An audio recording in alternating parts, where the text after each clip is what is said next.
अस्सलाम वालेकुम, मैं समी इब्राहिम और आप देख रहे हैं हमारा यूट्यूब चैनल। 3-4 बड़ी अहम डेवलपमेंट्स हैं। एक तो जो 20 उम्मीदवार थे, यानी जो असम्बली के अरकान थे पंजाब असम्बली के, उनके जो ज़िमनी इंतखाबात हो रहे हैं उसमें तहरीक इंसाफ ने फ़ैसला किया कि वो ज़रूर इसमें हिस्सा लेगी। और उसकी बुनियादी वजह ये है कि अगर तहरीक इंसाफ इलेक्शन में हिस्सा ना ले तो फिर मुस्लिम लीग नून अपने नुमाइंदे मुंतखब करा के पंजाब असम्बली के अंदर अपनी अक्सरियत बना सकती है। और फिर वो जो एक सिलसिला चल निकला है उनका कि वो अभी इलेक्शन के लिए आमादा नज़र नहीं आते, उस पर उनकी पोजीशन स्ट्रॉन्ग होने का इम्कान है। तो खान ने ये फ़ैसला किया है कि जहाँ जहाँ पर भी ज़िमनी इंतखाब ये करवाएंगे, उन नशिस्तों पर जो तहरीक इंसाफ ने छोड़ी हैं वहाँ पर ज़रूर ज़िमनी इंतखाबात में हिस्सा लिया जाएगा, ताकि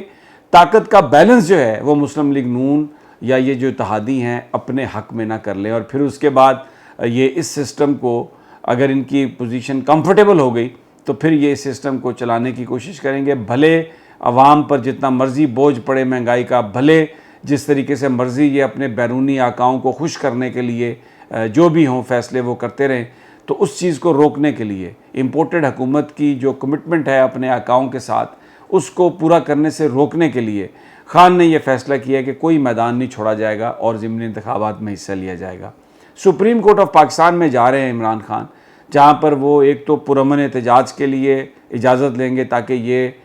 रुकावटें ना खड़ी कर सकें, ताकि ये शेलिंग ना करें, ताकि ये गिरफ्तारियाँ ना करें, क्योंकि एहतजाज पुरअमन है। मैं पिछले वीलॉग में आपको बता चुका हूँ, खान ने ये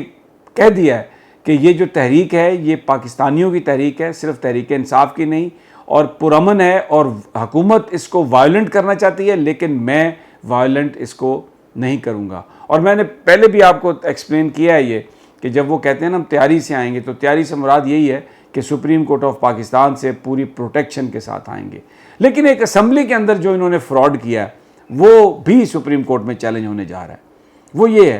कि इन्होंने राजा रियाज को पार्लियामेंट में लीडर ऑफ द अपोजिशन बना दिया, और ये क्लेम करते हैं कि जी कि अब हम पीटीआई को रिप्रेजेंट करते हैं और पीटीआई जो है वो इस वक्त अपोजिशन में है। लेकिन एक टेक्निकल इशू ऐसा है जिस पर ये सब कुछ सुप्रीम कोर्ट ऑफ पाकिस्तान रद्द कर देगी, और वो इशू ये है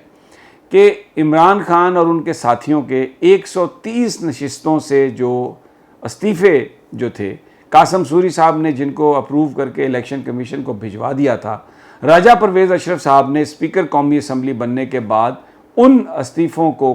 की मंजूरी को कलअदम करार दे दिया। उन्होंने अपनी रूलिंग में ये तय किया कि जनाब ये मैं बुलाऊंगा लोगों को और मैं फ़र्दन पूछूंगा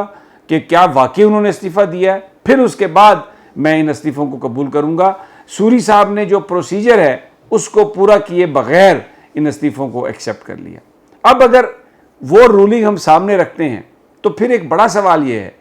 कि अगर 130 वो मेंबरान कौमी असम्बली के जो तहरीक इंसाफ से जिनका ताल्लुक़ है उनके इस्तीफ़े मंजूर नहीं हुए, इलेक्शन कमीशन ने डी नोटिफाई नहीं किया, वो अभी तक मेंबरान हैं, तो ये कौन सी तहरीक इंसाफ को रिप्रेजेंट कर रहे हैं जनाब राजा रियाज साहब, और ये कौन से 20 लोग हैं?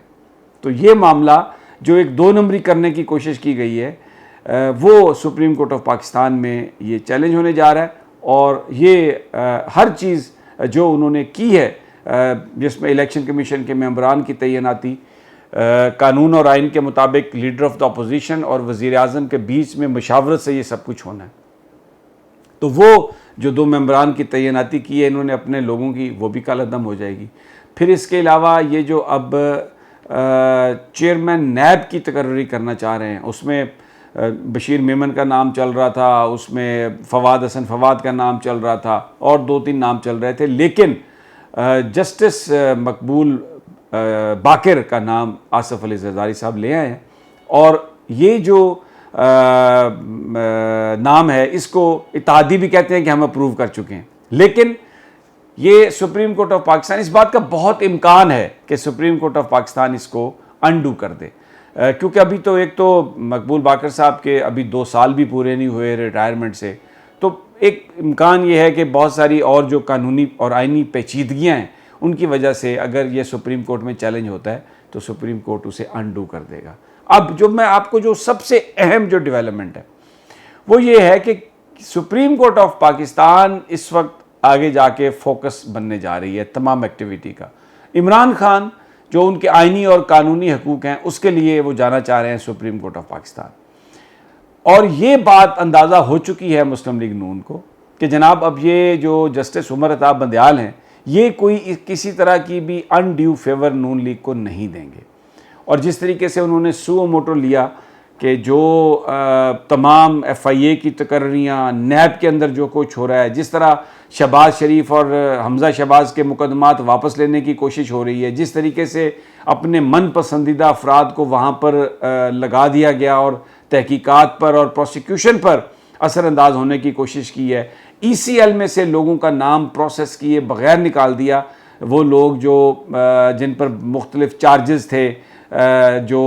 फ्रॉड जिन्होंने किया, टैक्स में जिन्होंने पैसे बचाए और जो फाइनेंशियल बंगलिंग में इन्वॉल्व थे, उनको इन्होंने बग़ैर किसी प्रोसेस के ECL से निकाल दिया, जिस पर उमर अता बंदयाल साहब का सुओ मोटो नोटिस। और पिछली हेयरिंग में उन्होंने कहा कि हम इस ऑर्डर को सस्पेंड नहीं करते, लेकिन कोई बाहर नहीं जा सकेगा जिनके ECL से नाम आप देखें ना, उसमें मरियम नवाज साहबा का निकाल दिया, शहबाज शरीफ साहब का, हमज़ा शहबाज का, मुफ्ता इस्माइल का, सारे जो 60-70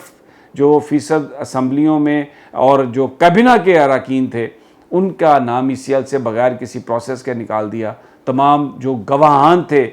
या वो जो शरीक मुलज़म थे इनके, उनके नाम भी निकाल दिए, तो उसको उन्होंने रोका सुओ मोटो से। अब क्योंकि इमरान खान जा रहे हैं सुप्रीम कोर्ट ऑफ पाकिस्तान में हर चीज़ के लिए, और ये जो चीज़ें हैं, ये जो राजा रियाज को एक जाली लीडर ऑफ द अपोजिशन बना के इन्होंने काम शुरू किया है, वो सारे का सारा मामला रोकने के लिए इमरान खान सुप्रीम कोर्ट जा रहे हैं। तो इन्होंने सुप्रीम कोर्ट पर तनकीद शुरू कर दी है।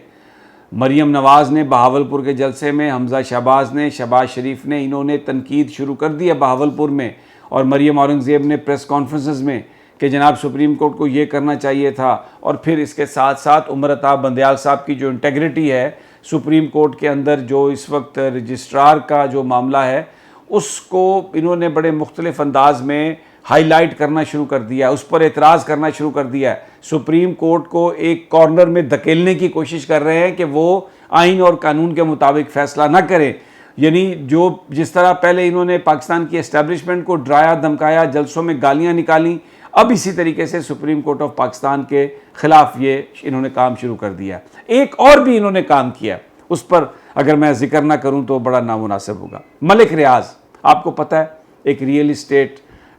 टाइकून है पाकिस्तान का, जिनकी फ़िलासफ़ी ये है कि मैं फ़ाइल के नीचे पहिए लगाता हूँ और फिर उसके बाद वो फ़ाइल तेज़ी से दौड़ती है। यानी एक ऐसा शख्स जिसने पाकिस्तान के नेशनल TV पर आकर ये बात कही कि मैं करप्शन करता हूँ, पहिए लगाने से क्या मुराद है कि मैं माल देता हूँ, पैसे देता हूँ और उसके बाद मेरी कोई फ़ाइल नहीं रुकती, वो शख्स आज भी ही इज़ कॉलिंग शॉट्स। अब उनको इन्होंने दोबारा इस्तेमाल किया, और हम सबको पता है कि जरदारी के साथ क्या ताल्लुक़ है मलिक रियाज का। जो साबिक चीफ जस्टिस हैं इफ्तिखार चौधरी, उनको ब्लैकमेल करने के लिए जिस तरीके से उनके बेटे के साथ मिलकर इन्होंने उनकी वीडियोस बनाई, उनको माल दिया, ये सारों को पता है, कोई इसमें झूठ की बात नहीं है। वैसे तो चौधरी इफ्तिखार भी कोई नीट एंड क्लीन आदमी नहीं थे, लेकिन जिस तरीके से उनको इन्होंने ब्लैकमेल करने की कोशिश की, और फिर शहबाज शरीफ हो, नवाज शरीफ हो, हमज़ा शहबाज हो, रिपोर्टेडली वो भी इनके जहाज़ जो है ना वो इस्तेमाल करते रहे मलिक रियाज के। और सिंध में जो बहरिया टाउन है उसके अंदर जिस तरीके से मलिक रियाज ने मारा मारी की, सरकारी ज़मीन को शामिल किया, सुप्रीम कोर्ट ऑफ पाकिस्तान ने जुर्माना किया उनको 400 मिलियन यानी 400 अरब रुपया जुर्माना किया। और उसमें से फिर आपने ये देखा कि वो इतने ज़्यादा करीबी ताल्लुकात हैं मलिक रियाज के नवाज शरीफ के साथ कि वो जो लंदन की जो नेशनल क्राइम एजेंसी है उसने जो 40 अरब रुपए रिकवर किए, वो जो कॉन्स्टिट्यूशन 1 जो सलमान शहबाज की वो जो बिल्डिंग थी जो बिकी और उसमें मलिक रियाज ने ख़रीदी, वो सारे पैसे जो हैं वो भी पाकिस्तान को वापस मिले, लेकिन वो 2 नंबरी हुई उसमें, और वो चले गए जो सुप्रीम कोर्ट ने जो जुर्माना किया था उसकी मद में चले गए। इन्होंने अब मलिक रियाज ने एक कैसेट, एक वीडियो ऑडियो रिलीज़ कराई है